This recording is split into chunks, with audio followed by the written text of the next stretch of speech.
Apa jadinya sebuah alasan mendasar yang membuat sebuah pabrik berhenti beroperasi, kini melebar dan menciptakan aura kelam di bangunan tersebut. Kekurangan bahan baku menyebabkan sebuah pabrik pengolahan minyak di kawasan Karawang yang sudah ada sejak tahun 2000 ini harus gulung tikar di tahun 2015. Hingga kini menyisakan 2 buah bangunan besar yang dulunya juga berfungsi sebagai pengolahan karung. 2015 mulai berkurang aktivitasnya.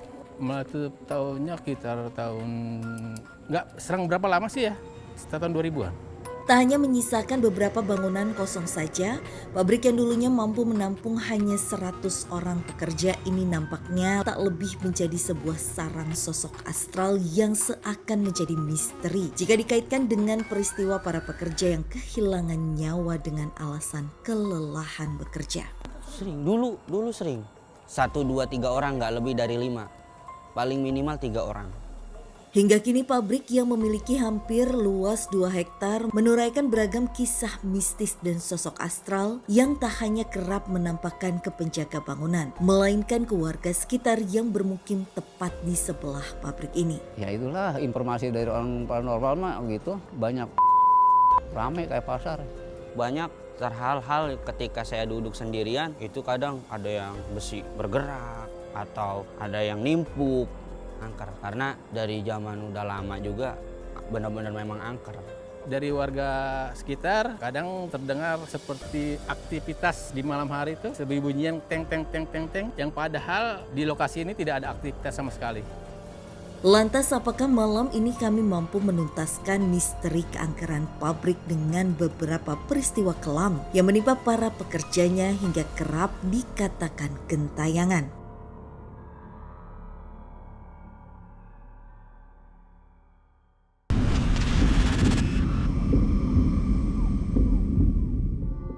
Ditemani Bapak Indra selaku penjaga area, kami pun memulai penelusuran dari sisa matahari terbenam. Bapak kan sebagai penjaga tempat ini ya Pak? Iya. Kalau sore-sore gini tuh berani ya Pak? Untuk keliling gitu? Ya, kadang suka berani, suka ada rasa takut gitu. Oh, oke. Ya. Untuk Bapak sebagai penjaga juga pernah ngalamin hal-hal mistis nggak Pak di tempat ini? Kalau pengalaman pribadi saya di area sini, ya saat menjelang maghrib seperti ini, ya waktu itu saya mau pulang, terlihat di balik kaca ini seperti ada sosok wanita.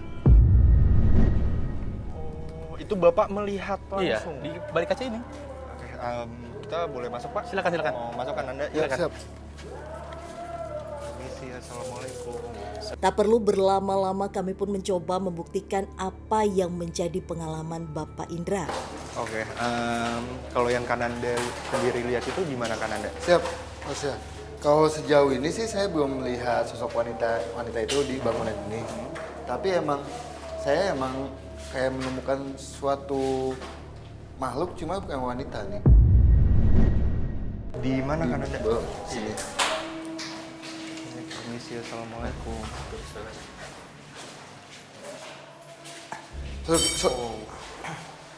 Sosoknya ini sih kalau yang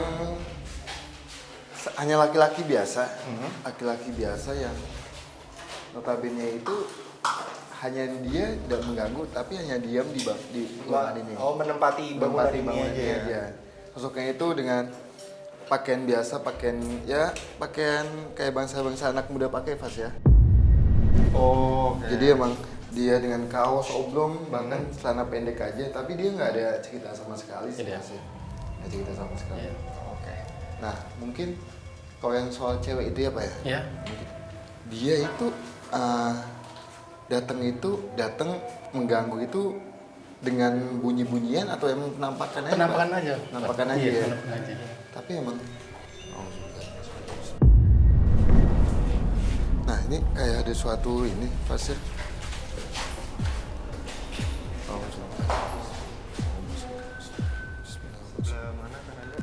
Oh itu dia.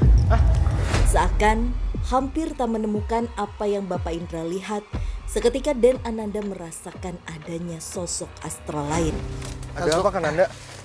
Jadi sosok wanita yang ditemuin Bapak itu adalah dia bertempat di sini Pas ya.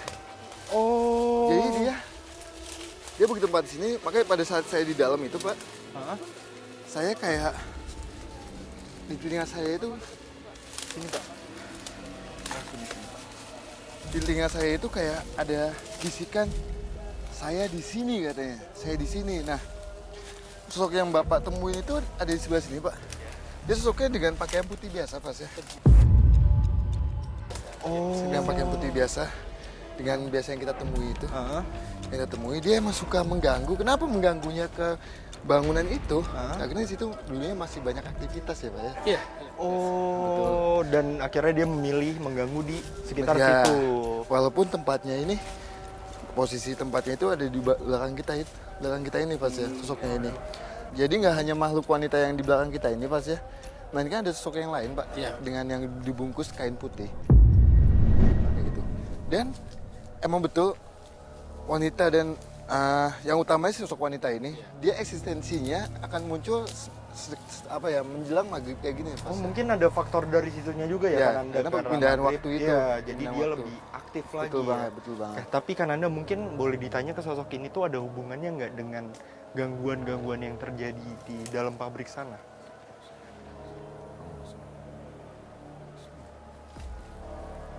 Kalau ada hubungannya dengan bangunan ini, makhluk ini sih nggak ada ya hubungannya Pas ya. Nggak Tapi emang dia senang dengan apa ya, bahasanya mengganggu. Bahkan terkadang, ini kan dulunya mes ya Pak ya? Iya, betul. Mes. Jadi biasanya kalau ada laki, pegawai laki itu suka mimpi. Iya. Mimpi dewasa Pas ya. Itu benar, Pak? Benar. Saat itu saat pembongkaran mesin ada supir truk yang menunggu barang akan dimuat. Iya. Jadi dia tertidur di depan mes itu. Nah, setelah malam dia menjadi ketakutan lari ke arah pos depan. Oh, langsung lari? Itu... Saya tanya, ada apa Mas? Bilang ada wanita yang masuk ke kemudinya dia gitu. Oh, Menemukan sosok wanita. Gitu. Makanya diburu lari. iya. Iya, betul. Berarti emang se-ekstrim itu ya gangguan dari sosok Iya. wanita ini ya? Tapi emang sosok wanita itu sangat senang sekali mengganggu. Ya bisa kita bilang sosok yang negatif juga sih, ya. Nah, tapi dia tidak sampai masuk ke sana-sana tuh Pas. Hanya fokus hanya di sini sini aja. Betul. Wilayah dia. Iya, betul banget. Oke. Kalau yang di sana itu langsung pabriknya ya, Pak? Iya. Oke, kita bisa ke sana. Diiringi pertanda malam, segera tiba kami pun mencoba menelusuri bagian pabrik setelah Dan Ananda mampu menemukan sosok astral yang kerap memberikan gangguan di area bangunan kantor. Aku belum ngerasa yang takut atau gimana-gimana ya. Ya mungkin ya emang karena faktor dari sore hari dan juga mungkin karena bangunan yang aku datengin itu kecil, jadi untuk rasa takut aku belum terlalu besar. Walaupun memang Kananda tuh udah ketemu beberapa sosok di tempat pertama, tapi ya itu balik lagi mungkin karena memang itu sore hari dan tempatnya tidak terlalu besar, jadi aku masih belum terlalu takut yang gimana.